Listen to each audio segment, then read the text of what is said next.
This is a new voice for a new Scotland. Indian Life Talk Radio. We do believe in freedom and unrest. We do believe in freedom and unrest until it comes. Hello and welcome to Calling Scotland, a new podcast dedicated to Scottish politics, arts and environment. How we got here, how we are now, where we're going, and looking at the effects on the Scottish people from the former to the opportunities of the latter. Now, my name is Dr. Joe Murray, so who am I? Well, for my sins, I was for around 20 years an engineer in the mechanical construction industries here in Scotland, mainly the petrochemical industry. I also worked on occasion in the Clydeside shipyards. In later life, I've been a published and performance poet, edited a literary magazine, and some other publications. I worked in community development, in adult education, and I ran my own publishing business before going to university and eventually attaining a PhD. I am now an ecologist, environmental scientist, and I taught for some years in Glasgow Caledonian University. I have quite a varied background. I also declared myself to you as an avid supporter of Scottish independence. In these podcasts, we hope to bring you interviews with people relevant in their field, politicians, writers, artists, musicians, and discuss ecology and local and global environmental issues. Not all at once. A few seconds of introductory music there was from a rehearsal in 1991 of Eurydice Women's Choir. The song is called Ella's Song. It was recorded on an old handheld cassette player, so apologies for the sound quality on that, but I felt it was worth bringing this up. Now, Eurydice is a group of wonderful women fronted on many occasions in the 1990s by the very excellent Gordina MacCulloch, one of the finest singers I have ever had the pleasure to meet and come to know. Many of the women you heard singing are now what is collectively known as WASPI women. These are women who have been unfairly treated by both Tory and Labour governments since the mid-1990s. So let's have a look at this. Let's have a look at the history of it. In 1995, the government proposed to increase the pension age for women to 65 years in parity with men. However, most women were not apprised of this until 2011, nearly 16 years after the decision had been made and just before a great many of them were about to retire.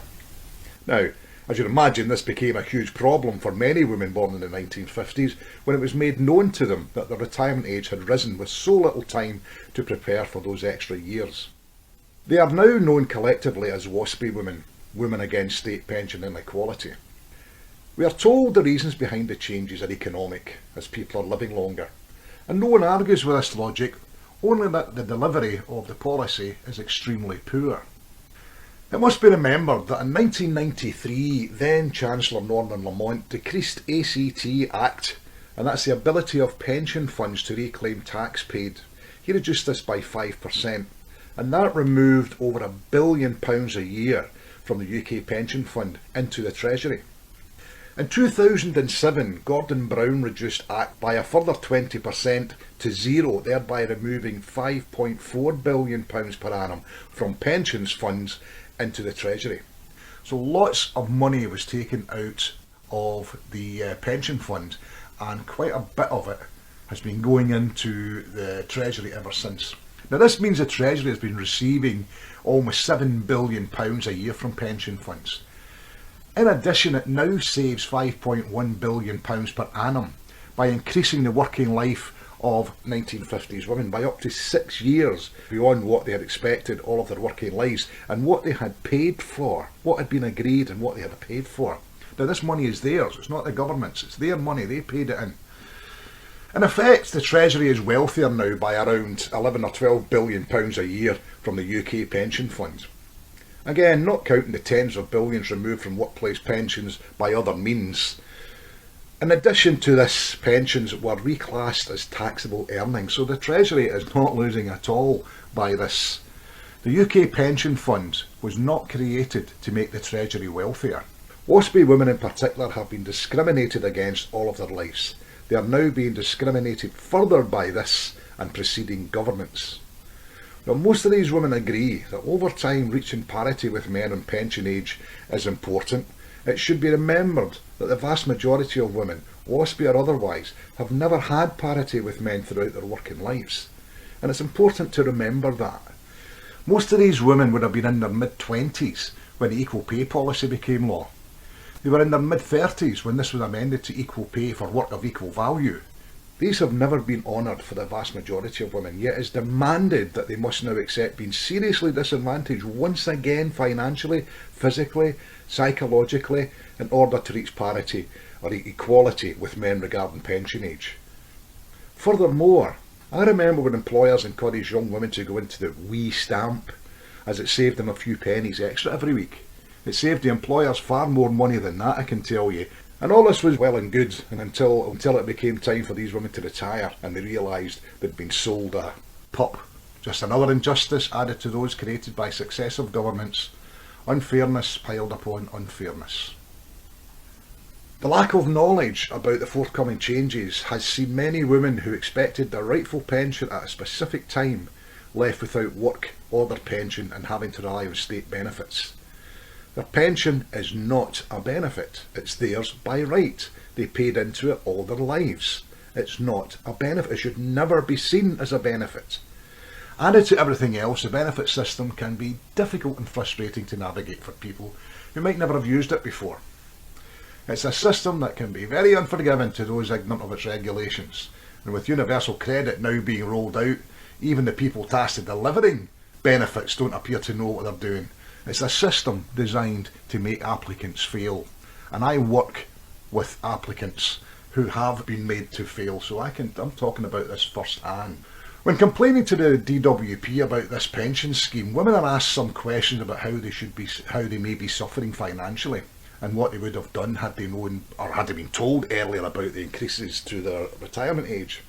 It's spurious to ask anyone what they might have done if they'd known of a change earlier. How they had to alter their plans due to inadequate notification. The fact is, WASPy women have lost a lot of money that was theirs, not the government's money. Many of these women will lose £50,000 or more because of this, and no matter how many years longer they work, their already meagre pensions will not increase. They do not benefit from this at all. This is a complete and utter disbenefit. So it's actually none of the DWP's business what anyone would have done with their pension, their own money. The government are simply keepers and protectors of it. That successive governments have failed in their duties is not the fault of WASPy women, or anyone else for that matter. It's the fault of successive, incompetent Chancellors of the Exchequer. By asking these questions, it appears that the DWP attempts to reduce what is an entitlement for all to a means-tested benefit. For everyone's sake, this must never be allowed to happen. It should be understood that most women do not disagree with the idea of equality over time of a raise to their retirement age.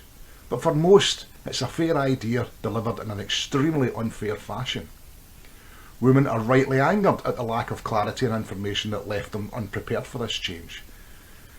Added to this, the 2011 and 2014 amendments to the Pension Act disadvantaged many women further. Okay, the government gave £1.1 billion to ensure that no one would be disadvantaged for more than 18 months. I have to tell you, don't listen to that drivel. This 18 months that they speak of is over and above the extra years already added to their 45 years of work, the end date of which is now risen from 60 years to beyond their 66th birthday in many cases. My partner is over a year younger than me, and I'll retire with an added 6 months on my retirement age over a year before her. And for more than 14 years since this was put into policy, she and others were never told about it. So how can this be equality? How can this be fair? And incidentally, before we all rush to blame the Tories for all of this, though they're mostly to blame, of the 16 years this was kept from women, 14 of them were during the years Labour were in government. We need to remember that. This all flies in the face of what our government is actually for: the care and protection of the social, economic and environmental welfare of the country and its citizens. All of them. They are not doing that.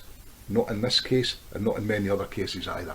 WASPy women's mothers, aunts and even grannies had been lorry drivers, bus drivers during the war. That's the Second World War. They had been engineers working heavy machinery, welders, plumbers, mechanics. They even flew new military aeroplanes into war zones. They did a fine job of it till the war ended and they were paid off and the work given to returning soldiers. Women were once again restricted to the jobs they were allowed to do. There are women among them who may never have worked for an employer, but have contributed to the socio-economic welfare of this country by caring for and rearing new generations and caring for the older generations. This is work that saved the country many billions of pounds in social care over many decades. The skills they developed were developed over a lifetime, but they're not valued on a commercial basis. Nevertheless, these skills continue to be of extreme value to the welfare of the nation and must be seen for the socio-economic benefits that they bring. Now, to some extent, it has been said that previously the 5 years less of a pension age for women was a nod towards acknowledging the work that they did outside and alongside the jobs market. And yet still, most women are not complaining about the removal of these 5 years, only of the unnecessary hardship and loss the poor and speeded up rollout of this policy is causing them. Economically, if those 2 extra years had not been brought forward, £10 billion from the £24 billion the government grabs back from the pension fund in the same period is all it would have cost them. The government could still have been around about £14 billion to the good over the period. There have been 4 non-binding votes in Parliament. As with the cancelled Scottish shipyard orders, if the 13 Scottish Tory MPs sided with WASPI women and Clydeside workers, both these cases would have already been won. Think about that. These women are our wives, our partners, mothers, grandmothers, sisters, aunts and daughters. They deserve to be treated fairly. The Pension Act is not treating them fairly, but it must be made to do so. So I would ask that all Scots, male and female, protest this injustice. For if a government can steal what amounts to, over the period, £190 billion from 3.8 million of our women and get away with it, who or what will be next? I would ask young women in particular to support their mothers, aunts, grannies in this, because to win this case, and it is winnable, could end gender discrimination in the workplace forever. Anyway, I'll get off my soapbox now, and I'll leave you for now with the thoughts of Scotland being a brilliant success story waiting to happen, to the sound of Eurydice telling us that freedom is coming. Till next time, Alapa Gubra.